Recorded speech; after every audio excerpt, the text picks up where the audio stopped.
Welcome to the Failing Writers... Oh my God, they haven't even finished writing the line. That's typical, isn't it? Is anybody surprised? No, nobody's surprised.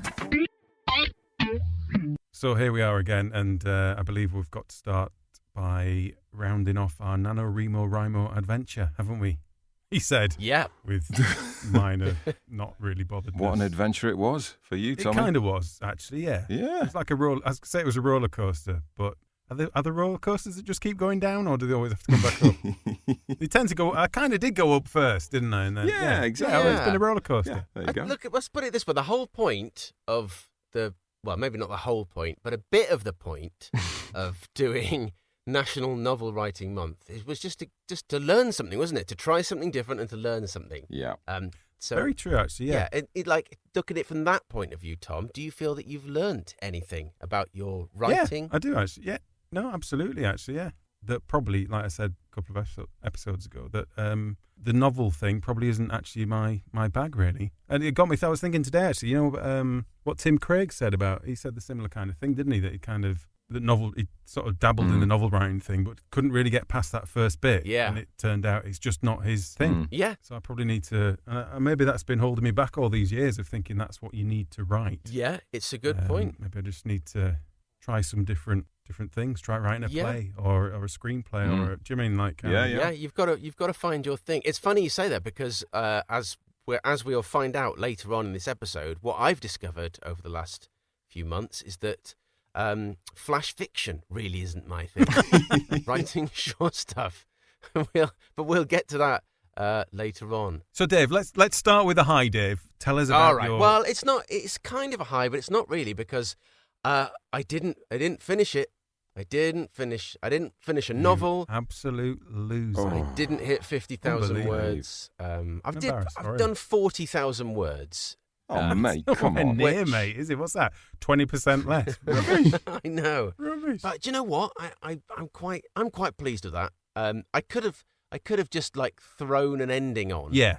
And just, but I didn't. What's the point of rushing for like an arbitrary word limit? Are you still enjoying it? Have you enjoyed it? Have you enjoyed writing it? Yeah, absolutely. I've really enjoyed getting to the point it's at, and I think it's. God, maybe I'm wrong, but I think it's quite good. I'm quite excited about it, and I want to put a good ending on. I don't just want to sort of jam a crappy ending on. Yeah. So I think last time we spoke, you were on like just over 30. So you've added a lot on. It's not like you've just been sitting around.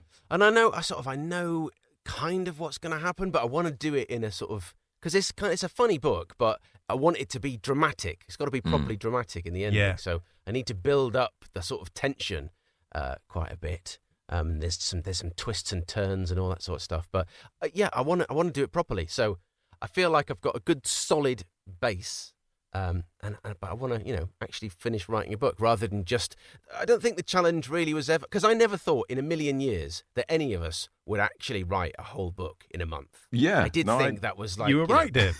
I was absolutely correct, wasn't I? You couldn't have been more right. I tell you what, though, it's lovely to bask in the glow of your success. Yeah, do you know what I mean? Well, I'm getting like a little bit of a writing tan off your. No, I think that's brilliant. When you think about it, it is brilliant because I don't think you would have done it without the podcast and everything going on. Do you mean like? Yeah. So that is actually that's a genuine podcast win, isn't it? That is a win. Because, like I said, this is an idea that I've had since I was a teenager. And I've never written a single word down until we did that first chapter after the Owen episode. Yeah. And then from there, everything has just snowballed. And it's so different to what it was. That like the sort of focus of it is totally different. But like, as you say, Tom, that you've kind of found that novel writing is not your thing. I'm starting to think maybe it is mine. I don't. It's kind of hidden in plain sight from you, wasn't it? You've never done it. Yeah. And now you've done two in quick succession. Yeah. I mean, I can't claim whether any of them are any good or not, but I never thought I would be able to write that many words. Well, I can tell you, Bairdy, I have also been reading your first book. Have you? And it's pretty good, isn't it? It is. I've been really enjoying it. I'm only about a third of the way through, but yeah, I'm cracking on with it, which is a good sign. I'm not like forcing myself to read it or anything. You know what I mean? I'm really, I'm turning the pages and enjoying it. So that is good. That's a good sign, man. Well, excellent. Yeah. Maybe you have found your thing. It's great. Maybe I have to watch. Just out of interest, Bairdy, that first. I'm guessing you haven't probably gone back because you're just writing forward. Yeah. Because that's the whole point of NaNoWriMo. But does that first chapter that you wrote for the murder mystery episode, does it still make sense? Yes. Are you going to kind of leave it as it is? That is exactly as it was. I haven't changed anything about it. Wow. Okay, so the characters still make sense with the rest of the book, the way it's gone. Yeah, Brilliant. because I sort of made a point when I wrote that not to describe the killer in any way. Yeah. There was just like a they, and there was like a shadow. It hasn't. I haven't had to change anything. It's just kind of sort of gone from there. So the only thing you've changed was the ridiculous name of Bobby Brown that you gave to one of the characters. Yeah. And only because we laughed for about 10 minutes. We relentlessly Cruelly. mocked you. Oh, yeah. That's good. Only that. Constructive support. We like to call it constructive support. Yes, that's one way of putting it, isn't it? Yeah. Well done, Dave. So, Dave, you're having a great podcast. It's just Tommy and I need to step up now. Yeah. Come on, lads. Tommy, have you got a plan for writing something? Are you hanging everything on the sitcom series we're doing? Yeah, I'm actually really chomping at the bit to get started on that. Now we've got some clear ground. Yeah, cool. I think that'd be really good. I think it'd be really interesting. All three of us working on it at the same. I think that will really elevate it and keep us going on it and sharpen. I think there's It's like a proper project, isn't it? To get our teeth into. Yeah. But I think my lookout for sort of I don't know, a New Year's resolution, if you want, is going to be just to have a little explore of different things rather than, like I said, I think I maybe have kind of stopped myself from writing stuff because it's not what you should be writing kind of thing. And almost, if you want to, and it's that stupid thing, we talked about it in the early episodes, thinking about what you're going to do when you're on Jonathan Ross and what have you. And it's all kind of in that thing of, well, a novel can be commercially viable. So you could make money, and if you're going into it that thought, you're on the wrong track already, haven't you? You've just got to do what you want to do. What you love doing. I can squeeze in half an hour of writing. Let's go, rather than I'm just trying to scrape some words out. You're never going to write a book if you're not excited about it. It's true. No, exactly. It's got to excite you. You've got to not be able to not do it. It's got to be a compulsion. So as stupid as it sounds, I think I've probably realised that. Yeah. Well, that's good, isn't it? We've learnt something. We've progressed in a bit of a way. I think what we've done as well, unintentionally, is probably for our listeners, the swathes of listeners that fall into different categories of competence and sort of discipline and what have you. Yeah, we've probably covered most of the bases there, apart from properly competent, apart from actually properly good. Apart from being we've kind good of at something. There's some people that have kind of done a decent chunk of it, people that have tried and failed, and then there's John that just didn't. The ones that just don't. Hasn't written a single word. Yeah, but that's good because I think we've covered. Bases, haven't we? Yeah, so I think hopefully we're talking to our listeners. On their level, the full base, in the right place. So that's how I'm going to justify how we've ended up. Fair enough. I am committed to doing NaNoWriMo though. Yeah. Oh, December. Dedo Get on with it. It's still the most I'm all over stupid month of the year to even try that, John. It really is, but you know what? I honestly can't wait to get started. That's great. Good. So I might do it up until Christmas. See how I get on. Oh, I love these guys. The Failing Writers podcast is so great. So, okay, that felt a bit more convincing, didn't it? Well, moving on to one thing that I genuinely think actually helped with writing this.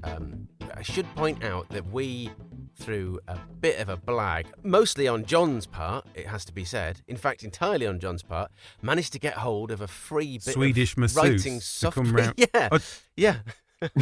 Did you not get the masseuse? Was that just for me, John? I think, maybe the fact that because I think that's what distracted me a lot of the time. To be honest, sorry. Carry on, Dave. I'm being silly. I am being silly. Carry on, Dave. I didn't get anyone from Sweden coming round to my house, but what I did get was a free copy of a bit of writing software, and I got to use something called Scrivener. And do you know what? It was really, really good. Yeah, I think it genuinely helped. I am quite cynical about these writing softwares. I'm very much of I can just do it on a word processor, whatever.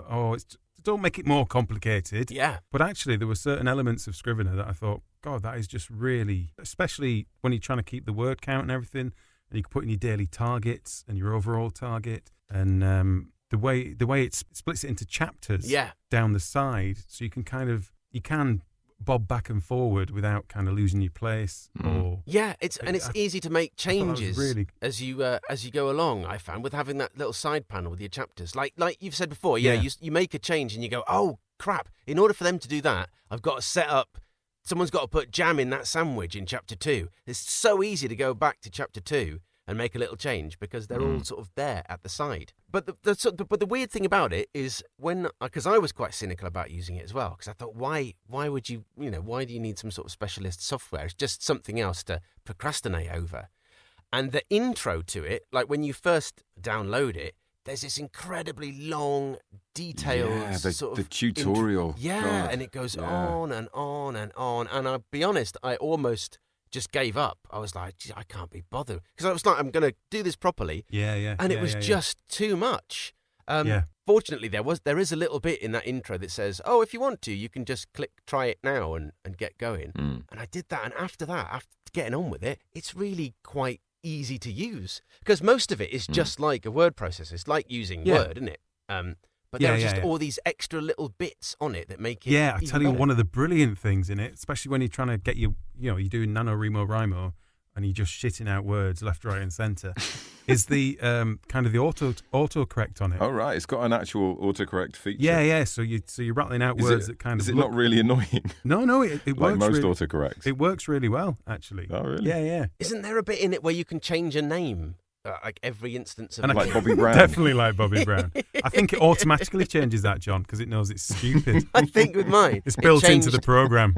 It changed every character to Bobby Brown at one point, which was quite off-putting. And I can see how part of what you're saying about the tutorial, the problem is it's trying to tell you everything that's in it. Yeah. And there's ways you can attach information in different formats to it as well. And you can have kind of like a working notepad, and there's you can have a sheet for characters and stuff. Yeah. And obviously different people write in different ways, don't they? So it needs to have all that. So if you're writing some massive historical fiction piece and you need to have documents to hand, it's so much better being able to put them all in one system, if you like, rather than having 10 tabs open on your web browser. And because you can put videos in it and all sorts of little... So I could see how it would be media, massively useful for either non-fiction or kind of like fiction that needs a lot of detail put in. So I have to say, overall, from being quite cynical at the start, I would use it for lots of stuff actually now. Yeah. Oh, that's good. Yeah, because I think the criticism it gets mostly is that it's overly complicated. It can be. Said that, but if it's intuitive as well, then it sort of doesn't matter, does it? Because you use the complicated aspects of it as and when you need them, and if you don't need them, then you don't have to worry about them. I think that's the point of it. Actually, is that use it on the surface level that you want to. But if you get to a point where you go, oh God, I wish there was a way of doing X, there probably is. At its basic level. It's just a word processor, just like using Word when you're actually in there writing. And the other thing as well, I've read about this. Obviously, I haven't experienced this, but when you've finished what you're doing, it's meant to be quite good at compiling it as well. Yeah, that is, and you can do it in lots of different styles too. You can, there's a sort of modern manuscript, or depending if you're sending it to a particular type of agent, you can format it in a different way. I think you can format it for like Kindle and stuff. Do you mean like it helps with a lot of stuff. Right. Like that. Oh, cool. Yeah. Oh, that's good. It's very good. I genuinely don't think I would have done 40,000 words if I hadn't have been using. Wow, well, that is a hell of a review. John, shall we ask Dave the question? See if he's got any better. Got any better? Oh no, don't. Dave, what would you give it out of 10? Oh God. Well, I thought it was absolutely brilliant. Like a strong 5. I would heartily recommend it to anyone. So about a 3. I'd say. 3 or 4, yeah. No, I would give it an 8.5. I would probably agree with that. Actually. Out of 10. I thought it was really, really good. Wow. Chuck in a Swedish masseuse and we could be up to 9. So the 1.5 that's missing, what went wrong? Were there any downsides? It doesn't write the book for you. No, it doesn't give you any ideas. They need to get, some of the AI we did earlier in the series about, that's what it needs. It needs some AI in there. So there should be like a big red button on the side going, I'm stuck. Yeah. And then ideas, just maybe 1,000 words for you. And then you pick it back up again. That would be handy. I could be wrong here, but I believe there is a version of that AI that does work with Scrivener, I think. Oh, right. Oh, there we go. I could be wrong. Could have done with knowing that about a month ago, John. Yeah. But there we go. Well, that was the review section of the Failing Writers podcast. And after this short break, we'll be back to talk about some flash fiction writing that we've been doing. I don't know why I felt the need to go into kind of daytime TV. It was nice, yeah. I liked it. I think Nice. I think a daytime TV style jingle there would be quite. Maybe with a bit of saxophone. We should have some kind of daytime TV advert. Oh, yeah, nice. Good idea. Oh, do you know what we could do an ad for? Just thinking about it. We've sold some books, haven't we? Oh, yeah. How exciting is that? We've true. actually sold, I think, possibly, I mean, I can't guarantee that we have, but I think we might have sold some books for David Lucas, who pitched his book. Yeah. Did his 30-second pitch. Some books have been sold subsequent to us advertising that book. Yeah. I think that counts as we sold them. I think so. Yeah. No, he seemed to think so. He sent us a very chipper email, didn't he? He did. Yeah. He did. He was very pleased. I mean, he might have just been being nice, but, I will take it. Yeah, absolutely. Yeah, we'll take that. I think we should take all the glory we can possibly get our hands on. Yeah. Well, stay tuned, listeners. We'll be back very shortly after this quick break.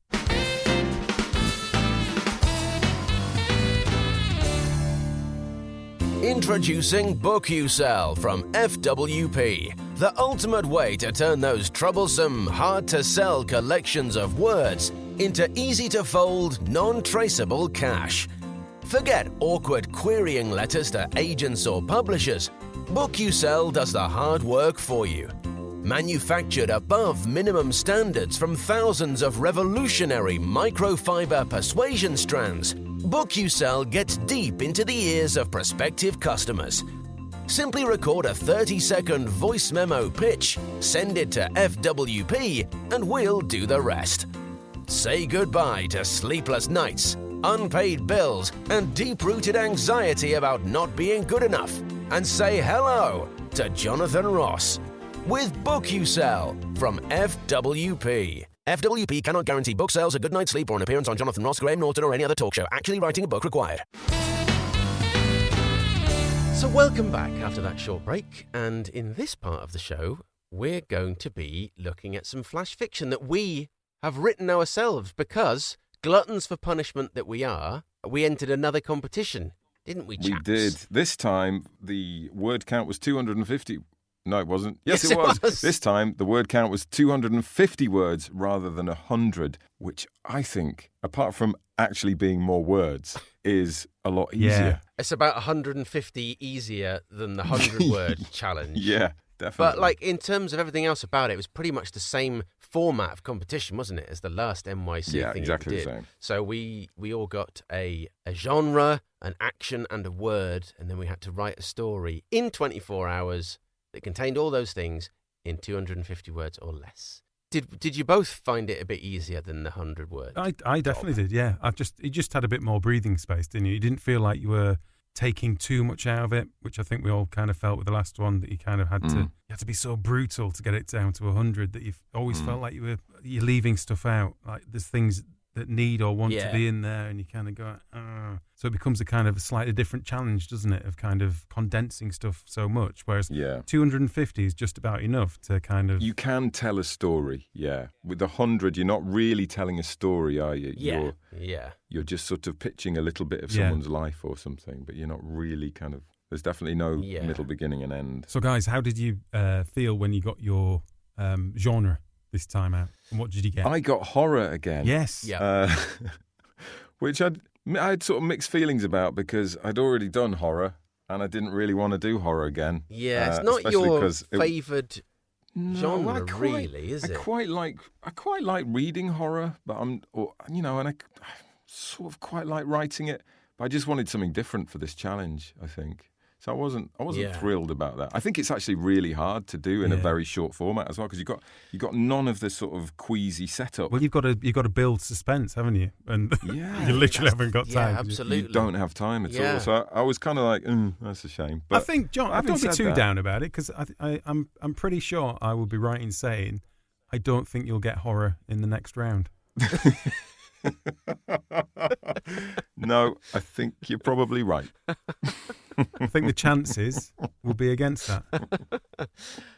I think this is kind of my whole issue with the whole flash fiction area, is that I don't know, it's hard to get into anything, to create that sort of feeling that I like having from something that's a bit longer. You know, immersing yourself into a story is really hard to do in this. I think part of it is we've read more flash fiction doing the podcast, haven't we? What with our competition and talking to Tim Craig and looking at stuff he's kind of won with stuff and what have you. And a lot of the stuff isn't massively genred, is it? It doesn't necessarily. Do you mean it's not written in an explicit genre? Whereas this is saying this is there's in time, that genre. There isn't time to sort of explore the maybe genre. That's a good shout for next time, is to not worry too much about the genre, just to make sure it loosely fits that space, if you know what I mean, rather than, because if I get horror, I think, well, I've got to make it scary. I suppose that is the entire point of horror, isn't it? Yeah, exactly. But maybe it does. Do you know what I mean? Maybe it doesn't need to be like explicitly scary. Maybe it just needs to be slightly, make you feel slightly. Well, uneasy. no, I think it probably does, but that's for this competition, isn't it? That's what I mean. This competition gives you a very distinct genre, and a lot of other competitions don't. But that's the point, isn't it? It like you say, John. As soon as you see, right, I've got a horror, you think, right, I've got 250 words to scare somebody. Whereas if you're writing a horror book, it's not about creating a scare, is it? It's about creating an atmosphere, that builds that sort of tension. So having a genre in a short form competition like this, you feel like it forces you into certain stereotypes, I think. But I think the other thing you've got to remember about this competition, then one of its things is that it's a 24-hour job, isn't it? Yeah. That you haven't got ages. Do you mean? So it's kind of, it's forcing you into a corner almost for your own benefit. Yeah. And unless you're single and you don't have anything else going on in your life, it isn't that easy to fit it in, is it? You're not. I suppose what I'm saying is you're not spending 24 hours on it. Did you not spend 24 hours on it? Well, should we hear yours first, John, as you've started talking about it? Okay. So obviously my genre was horror. My word was crop, and my action was breaking a chain. Made some spooky sound effects. Ooh. Too scary, that, Jeff. Don't do that. That was way too scary. Set me right on edge. This is called The Purple Room. The easiest 10 grand he'd ever make, they'd said. But that was in daylight, above ground. Down here, in an abandoned bunker, ultraviolet lights throwing shadows into alcoves, Zach wasn't so sure. There was one shadow in particular, hunched just beyond a low grove of cannabis plants. Some time ago, a scratching noise above the electric hum had made him freeze. Now he was certain someone or something was squatting there in the corner. He dropped his joint and stood. He'd been told, do not whatever you do touch the crop, but he'd needed to calm his nerves, and anyway, who would know? He stepped forward purposefully, eyes fixed on the crouched form, brushing past the serrated leaves. The violet light suddenly fizzed and went out. Zach fumbled for his phone. As he turned its light into the corner, a contorted, slick grey face caught in the beam. Zach stumbled backwards, tripped, his phone hitting the floor. He looked back.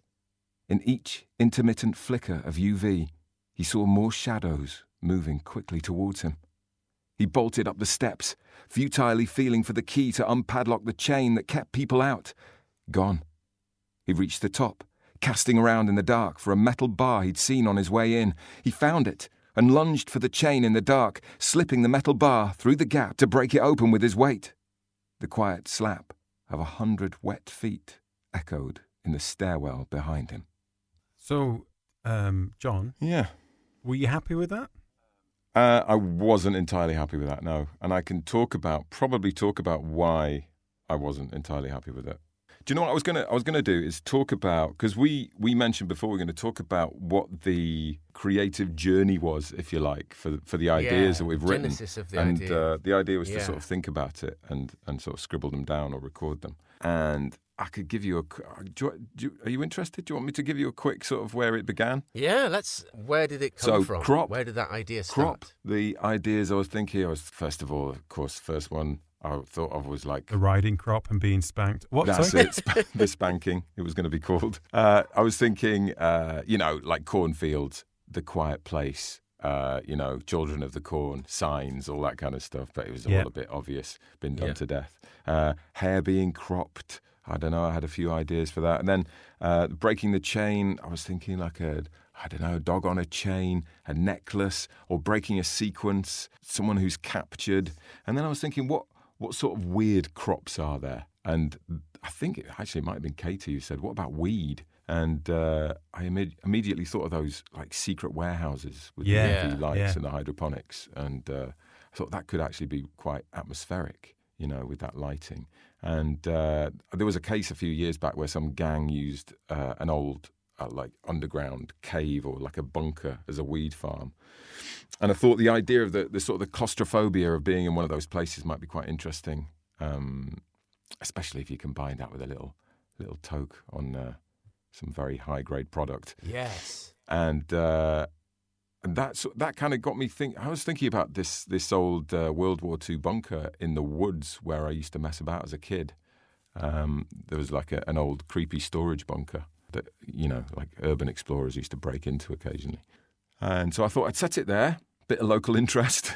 And then that sort of got the idea going. And then I remembered H.G. Wells's The Red Room. Have you ever read that? No. It's a very good sort of spooky short story. So I kind of based it on that because obviously it's a purple room because of the lighting. And so it's based around that idea. It's a really good short story. It's basically a short story it's about fear, basically. It's about how our silly little monkey brains can very easily imagine scary things. Let the darkness creep into our rational minds. It's that kind of thing. It's weird because that's what I thought about this. Because I was thinking because it's a lot of sort of striking imagery in it. It does conjure up quite sort of scary scenes. And I was thinking, is it the drugs that's making him see stuff? Is that why he's been told not to touch it? That's the fulcrum in the middle, isn't it? Yeah. So, but that's that thing of like, was there anything in the dark with him? Was it stuff that he was seeing, or was it actually there?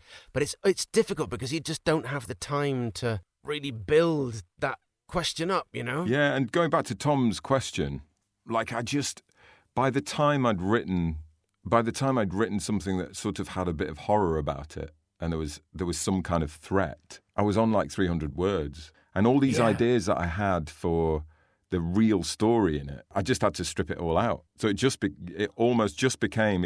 of got stripped back to this very sort of simple, there's something in the room, he doesn't know what it is, and they start chasing him. And that's what struck me about it, knowing you as a writer and knowing your writing.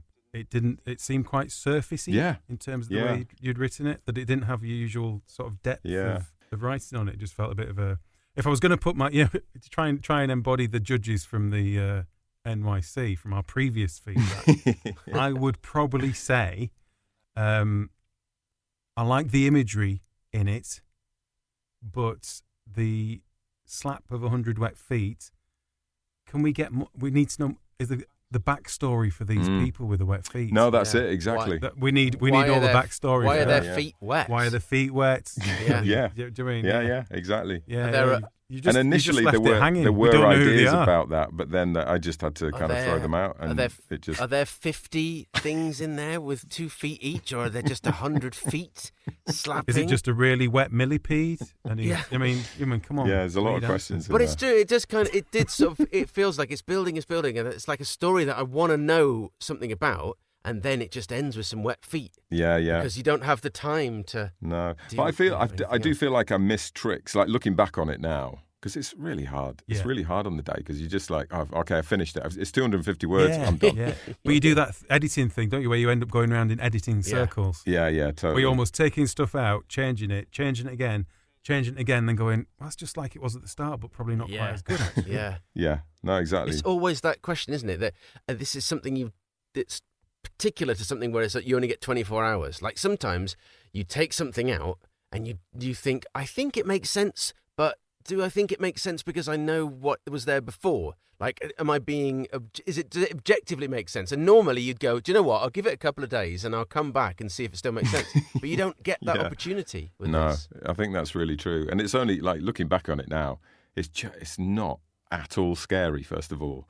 And secondly, there just seem like obvious things that I've missed just like stupid stuff like it should have been in first person. Yeah. Like if you're going to place the reader in the thick of the horror, just write it in first person. It's just really obvious that.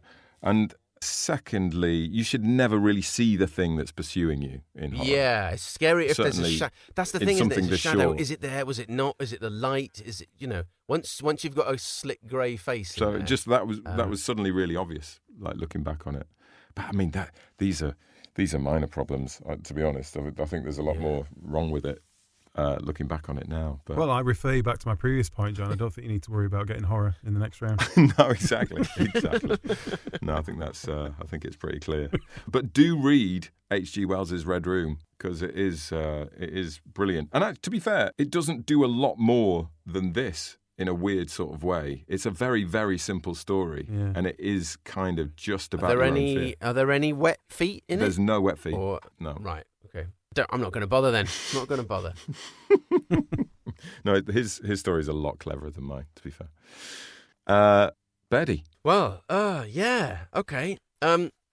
So, yeah, the best way to explain how I sort of felt about doing this, because I didn't know whether to record any sort of stuff like we did for the last one. And I recorded a few bits, and they aren't really any good. But the first bit kind of tells you everything you need to know about how I felt on this day. So I'll just play you this. Okay, so it's just gone midday on the day of the NYC 250-word microfiction, whatever. And I've got to be honest, I've got a massive hangover. Last night was my first night out, like proper night out. For, I don't know, years, it seems like, and I don't feel very well today. I know Tom and John have already got their assignments. I'm sitting here trying to log on to I can't even get the computer to work. It's doing something. Soon I will find out what the hell I'm doing, but I don't know. How the hell am I going to write a story today? I can barely string a sentence together, so this is going to be fun. Oh, mate. So, yeah, that's how I felt on the day. It's all coming back to me now. I do remember you WhatsApping about that issue. Rough that day. Just an awful, awful hangover. And this just seemed like a massive imposition on a day that I was already not going to enjoy very much. What I find weird, Betty, is presumably you knew that the microfiction challenge was coming, and you didn't clear your diary on the Friday. I know, to accommodate that. That is poor planning. Seems really odd to me. Yeah. In retrospect, I should have started drinking like when the competition started and just tried to. There you go. Yeah, I'd written it in those 24 hours. So I wasn't in the best place, and as a result, it all got a bit dark. So I'll tell you what, I'll read you the story first. So it was drama, water in a garden, and glass. Okay, and it's called The Bear Patch. I squint at the instructions one more time. Make sure the area is free from weeds. Is that a joke? I mean, how do you define a weed? Something undesirable that reproduces quickly. Yeah, that fits. Make sure the ground is level. Well, I think it is. Then again, it's pitch black out here. The ground could be as round as her belly for all I know. Spread evenly. I thought I was. Yeah, I'm busy with work, but who isn't? I spent as much time with him as I could. If it wasn't enough, he should have just said something instead of leaving that glass for me to find. Then trying to convince me it was mine. I don't even wear that shade. Water deeply and daily. Well, it's not like I'm going to forget, is it? I doubt there'll ever be a single day when I don't think about this. Just tell me how long it'll take. 6 weeks. She looked more like she was 6 months. Yet he always told me he didn't want kids. We won't be having any now, will we? Maybe if I water it for a bit longer, it'll grow quicker. It is quite an obvious bear patch. But if I can just stop anyone visiting for a few weeks, maybe they'll never know. I mean, they'll ask where he is, of course. She might even come looking for him. Well, if she does, there's plenty more seed in the box. Thank you, David. Thank you for sharing that with us. Can I just say before we Tom's taken on the persona of like some late night chat show or something. It's really weird. You're right, Tom. It is late though, isn't it? We don't normally do sessions this late. We're recording in the evening. We don't normally record in the evening, so I think I've slipped into. Maybe I should take the smoking jacket off. That might help. Loosen up a bit. Yeah. The anyway, no. Can we just be serious for a second, please, boys? Yeah. David. Sorry. I thought that was brilliant. But I thought it was really, really good. Oh. Wasn't expecting. I thought using the structure of the instructions to pull the narrative forward and have those parallels of them, and just letting out these little bits of story, almost as if in each hand of seed cast down there was some more story coming out. Yeah, it was nice, that riffing on the instructions. Really good. To introduce the elements of the drama. It was nice. Yeah. Yeah, it's one of those, I think Tim Craig talked about it, didn't he? It's one of those, it probably has a name, but it's like, at what point do you get it? Jobbies, isn't it? That's sort of where the fun is. It's trying to work it out early. Yeah. But it's not force teasing you. It's not kind of going, you're going to work something out in a minute. It's just releasing it to you in bits. It's kind of drawing you through the story. Yeah. And you're not racing through it. You just kind of it's a lovely starting point for a story. I think if I was going to be very critical, I'd say I think it gave out a bit early. You think so? Do you know what I mean? The only reason I say that is because I think it's line 5. You said, then again, it's pitch black out here, and that this is someone doing their weeds. So it's very obvious there's something nefarious going on. That's the first thing. And then the next line is, the ground could be as round as her belly, for all I know. And that instantly, like it drew the picture of a belly buried underground really clearly in my mind. So it's like at that point I knew what was happening on line 5. Yeah, John's right, actually, Dave. I don't like it anymore. Well, but it's not her. It's not her that's buried, though. It's not that belly that's buried. No, I totally get that. And it's only later on you know exactly, obviously, what's happened. But obviously at that point I thought it was a bloke who'd buried his wife. But it instantly gave away the sort of overarching idea. Yeah, it's probably a paragraph too early. So if I was being like super critical, that's all I'd say. I was like, hold on to it a bit longer. Like make it seem like you are just gardening.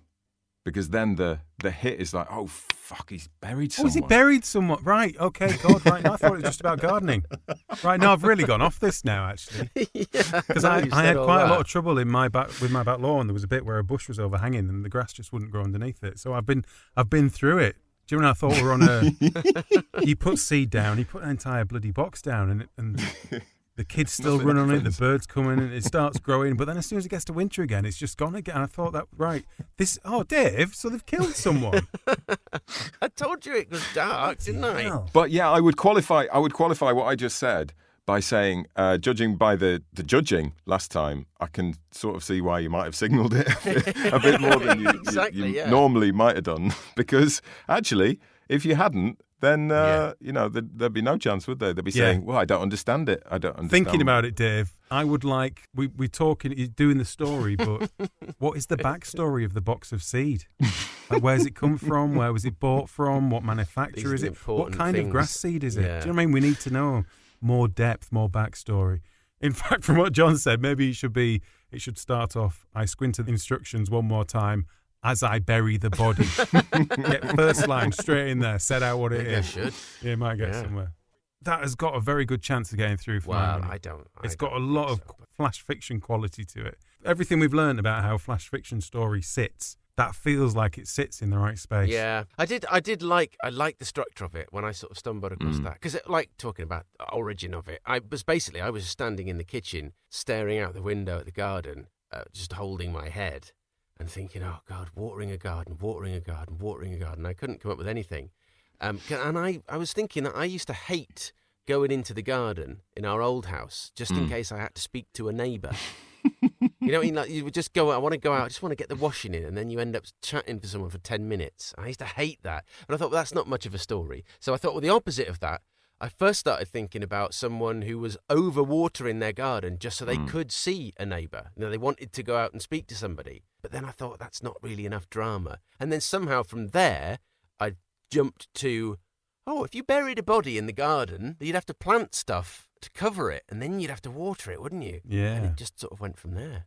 But it was only when I because I didn't originally have the sort of structure with the seed box. It's only when I hit that, I was like, oh, actually, it gives it a structure. You know, that makes it into something else. Yeah. But yeah, there we go. Yeah, nice, Dave. There's nice. mine. Tomo. What about you, Tom? What did you have? Well, thank you for asking. Well, I'm going to crack it. I can't really remember where my idea came from. I know we were meant to take notes and think about it. So I'm thinking if I read it, then maybe I'll remember. All right, yeah. Let's do that. All right. My genre was... fairy tale, wasn't it? Fairy tale, yeah. And 'Cause that's a big favourite of yours, isn't it, Tom? more so than historical that I got last time. I quite like the idea of fairy tale. It's sort of... You think of writers like Neil Gaiman and... it's almost Well, like... what I did think about it was it does give you a lot of breadth, doesn't it? Yeah. It kind of allows for just making shit up. And you kind of go, well, that's the fairy tale. But then I kind of thought, well, at the same time, that's quite a lot of pressure to build a second world. Do you mean like you've got to create this entire Narnia in 250? Do you mean that's where I was kind of going? And I think that's where this kind of idea... Because some fantasy books are massive, aren't they? The notoriously. world building that goes on. So I think this idea perhaps came from the idea of having a foot in both worlds, kind of that Narnia idea, that it was the wardrobe. Yeah. I mean, you'd have the two sides. So anyway, let me read it and then hopefully I'll be able to make some stuff up about it when I've finished. It's called The Ornagagan. I made that word up all by myself. I wondered how you said that. The Ornagagan. The Ornagagan. Not the Ornagagan. Ornagagan. That was the other way of saying it, yeah. Right, can I read my story now, please? You two are being very Yes. silly today, and it's not helping. Sorry. They say when the time comes, your life flashes before you. Both of mine are, right now. The caramel Ford Cortina with its hot, sticky seats clinging to my bare legs. Sandy, lukewarm holidays by the sea. Buster, a loyal puppy, now long gone. Every detail so bright, crisp and alive. Now I glimpse what my heart aches to see.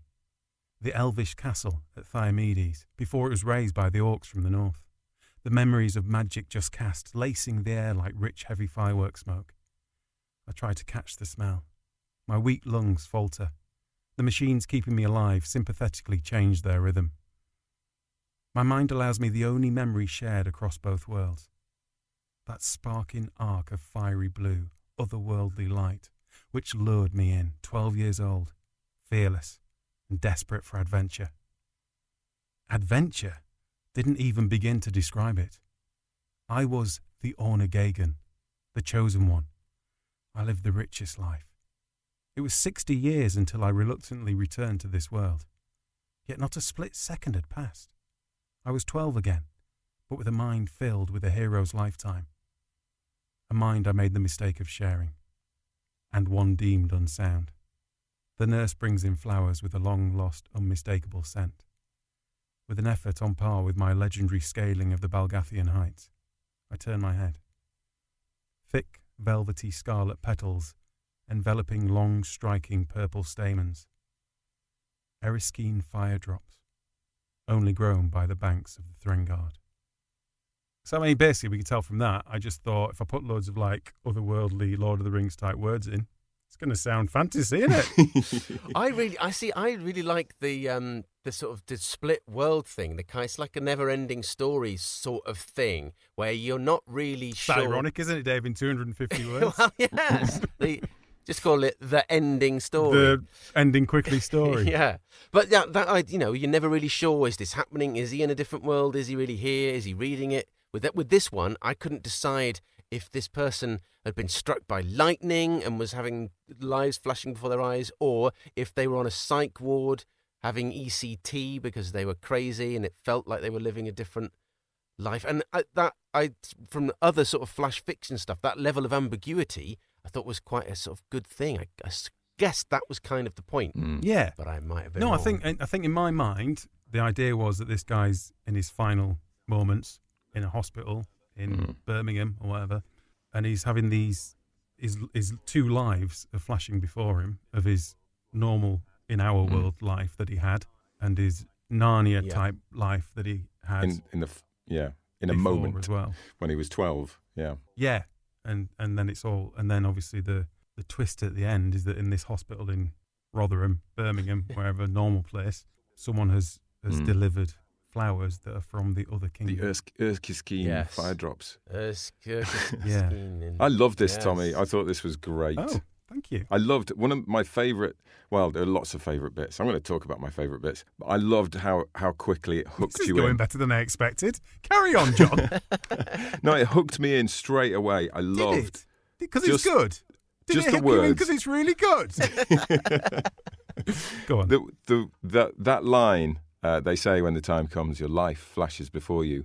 Both of mine are right now. That's just such a great opening line. Yeah, it's a good hook, isn't it? Yeah, both of mine is like, what?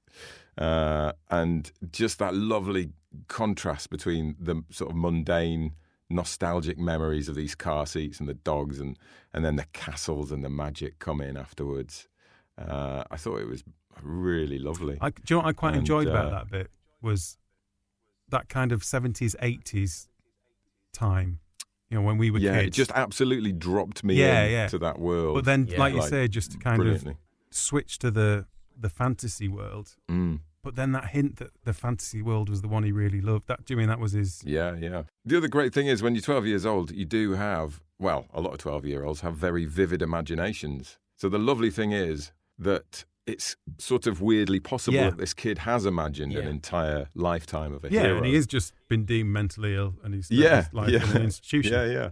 So there's so many different ways to look at it. I love that. I love that he could just be mad. Yeah. He could just be, just have a really good imagination. Or he could have actually, gone off into this insane world and had all these adventures. Hey, do you know, I've just thought of something really interesting to tell you about the creation of this. Yeah. So I wrote this and I wasn't happy with it. Oh, yeah. Really wasn't happy with it. It just didn't work. This version? No. Something like it. Not massively different from it, but it just wasn't... It just didn't have... The twist at the end was really clumsy, and I couldn't be arsed, because I'd been working on it for a few hours, and I'd done a decent amount of time on it, and it just wasn't quite coming together.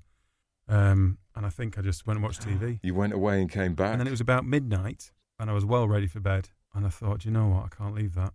And so I popped back in and spent an hour rearranging it. Well, Tommy, can I tell you now you're going through to the next round? And if you're not, then it's an actual outrage. If you're not, then we don't know anything about the judging process of these competitions. Yeah. Tommy, I've got more praise for you. Do you want more praise? John, John, it's only 250 words long. Come on, let's just actually no, go on. No, it reminded me, Tommy, that because sometimes you're a big ideas man. I think of you as a big ideas man. Yeah. But this just reminded me that you can write with real finesse as well. There's a lovely light touch in it, and it is. There's lovely descriptions in it. I love the magic light, the sparking arc of fiery blue otherworldly light, and what's the other one? Just the lacing the air like rich, heavy firework smoke. You could smell it. It was great. It seemed like a longer story than 250 words. And I don't mean that in a bad way. It was dragging. I don't mean it was dragging. Yeah. But it left you with the feeling that you'd been on a little bit of an adventure. And I think that just... But without quite knowing the answer at the end. And I think that's yeah, exactly. I think that's what we've learned about flash fiction, isn't it? I think so, yeah, absolutely. Yeah. It feels like a snapshot from a much bigger story. It leaves you wanting more. Like you want to know more about what his adventures were. Is it real? Did he actually go there? See, I that's the thing, though. I think that's what we've learned about what makes good flash fiction. But that's the exact opposite of what the judges seem to be looking for in this competition. Yeah. It's also the exact opposite of what I actually did for my flash fiction. When John gets put through for this. Oh, that would be so sweet. But in all honesty, I mean, Dave's not chipped in with anything nice to say about mine. I said, but, you know, I almost did. The star was quite complimentary, I thought. I'd rather take your guys' feedback than getting through to the next round with some generic feedback. Yeah. It means more, doesn't it? I think. It does. Also, if you get through, Tom, you got to write another one. Yeah, that's true. But maybe you found your thing. Hey, man, I don't know. Well, it's finished, isn't it? So that's one better than the novel. Exactly, and you might be ready for the next one when. Yeah, well, that's we'll find, it's about a week's time, isn't it? So we'll find It's out. funny though because I think we said something like this about it. The 100 words one was that the good ones, you don't realise that it's limited words. And I think this is one of the, like, Tom, you've got like 3 different scenes in this. You know what I mean? You've got the sort of the holiday with the Ford Cortina, you've got the elvish castles, and you've got this hospital with a nurse in it.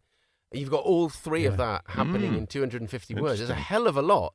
And it doesn't feel like you've jammed it all in, you know? Yeah. There you go. See, that was complimentary, wasn't it? That was lovely. Yeah. I think Dave's trying to say that you've overcomplicated it, Tom. Yeah. I think that's what Dave's saying. The nurse needs more backstory, doesn't she? Is that what you say? Yeah. She does. Where's the nurse come from? Who is she? Why is she bringing the flowers? Has she been to the banks of the I'll tell you why she's bringing the flowers. The action I had to get in was delivering flowers. There we go. But do you know what? Good tales. Yeah, that was there. good. Yeah. I enjoyed that. And it was quite nice having we've had because we've been busy on the podcast, as you may have noticed, dear listener. That was quite a while. That feels like quite a while ago. Yeah, it really does, does. wasn't it? I was back in October. So It was ages ago, like 2 months ago. So it was quite nice coming back to it, actually. Interesting. I've only just recovered from that angle. Yeah. So it feels like a long time. But... Well, I tell you what, boys, nothing else. We have done some more writing. Exactly. Thanks to the podcast. And every little bit of writing that we do, we learn something else. Yeah. Exactly. The whole point of starting this all those months ago was to get us writing, and that's exactly what we've done. God damn it. I'm just getting the really shit words out. You know what I mean? Before I start writing this amazing book. We have been forced to write stuff this year, which has been a good thing, but there's not much of the year left, chaps. It's true. Is there? There's not much of it to go. It's quite scary. And we've got a lot to squeeze in. What's coming up next week? Well, next week we've got BAFTA award-winning Sally Wainwright on the show. Proper real BAFTAs, It's quite exciting, that, isn't it?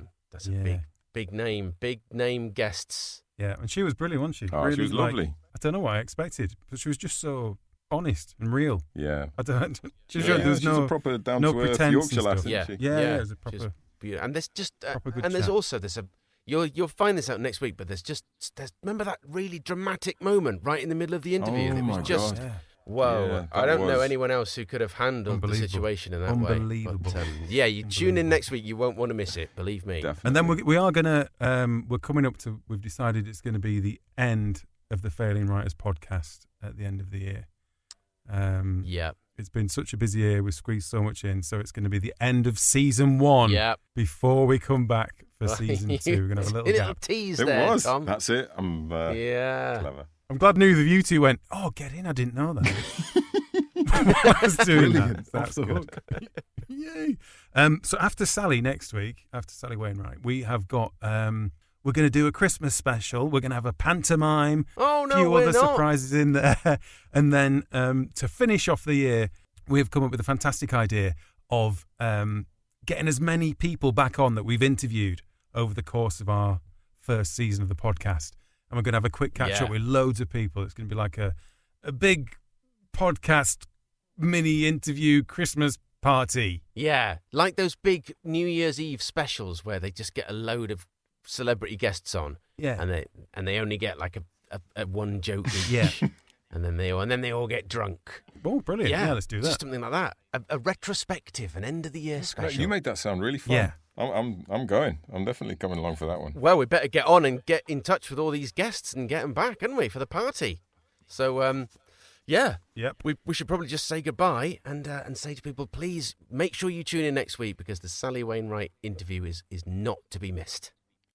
Tom, I think at this point you need to just take us out in your put your smoking jacket back on and take us out. Bring real proceedings to a close. smooth. Yeah. Okay. No, I think that's a good idea. It's probably the only way we're going to get any kind of decent ending on this. Yeah.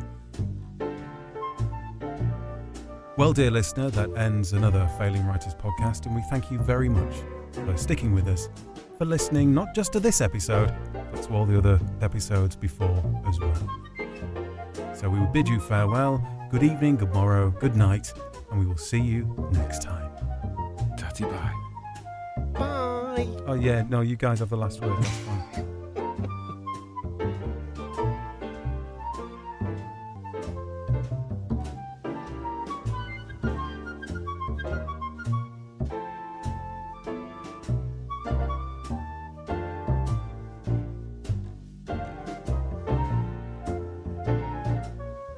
Hello. Where has everybody gone?